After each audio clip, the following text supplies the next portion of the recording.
तीन गुण हैं, एक सतोगुण है, एक रजोगुण है, एक तमोगुण है, और ये भगवान के द्वारा रचित हैं। और तीनों गुणों को भगवान ने स्वीकार कर अपने रूप धारण किए, ब्रह्मा, विष्णु और महादेव, तीन रूप धारण किए, सृजन, पालन और संहार। वैसे ही सृष्टि तीन गुणों से बनी।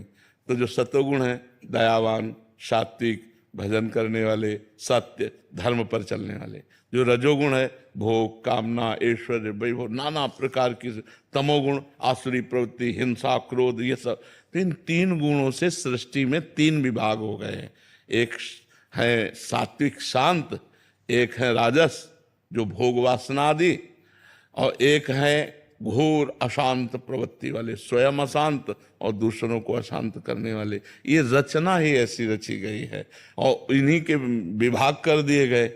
शांत सतोगुण स्वर्ग, और जो राजसिक भोगों में मस्त हैं और कुछ पुण्य भी कर रहे हैं, कुछ धर्म भी कर रहे हैं, तो उनके लिए फिर ये मृत्यु लोक।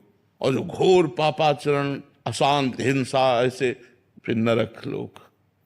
ये ऐसी रचना भगवान ने रची। और जो तीन गुणों को पार कर जाते हैं वो फिर भगवान के धाम को जाते हैं।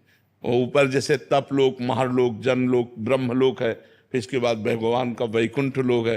तो जो तीन गुणों को पार करके तपस्या करते हैं तो वो ऐसे क्रम बाय क्रम जो जितना योग्य हो जाता है, और जो केवल भगवान की भक्ति करता है वो भगवान को प्राप्त होता है। तो ये रचना ही ऐसी रची गई है जो तीन गुणों से युक्त है। तो त्रिगुणात्मिका प्रकृति के द्वारा ये तीनों गुण स्वभाव में देखे जाते हैं और ये सबके अंदर आते हैं क्रम बाय क्रम।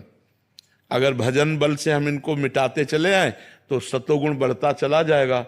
और अगर देखा जाए तो सात्विक पुरुषों को भी क्रोध आता है, अच्छे पुरुषों में भी दोष हो जाते हैं भोग आदि की कामनाओं के। तो तीनों गुणों का प्रभाव सबके हृदय में रहता है। किसी में तमोगुण अधिक रहता है, किसी में रजोगुण अधिक रहता है, किसी में सतोगुण रहता है। जिसमें सतोगुण अधिक रहता है वो सात्विक, दयावान, धर्म से चलने वाले। जिनमें राजसिक रहता है वो भोग परायण होते हैं। जो तामसिक होते हैं निद्रा, आलस्य, प्रमाद, हिंसा, क्रोध, ऐसे होते हैं।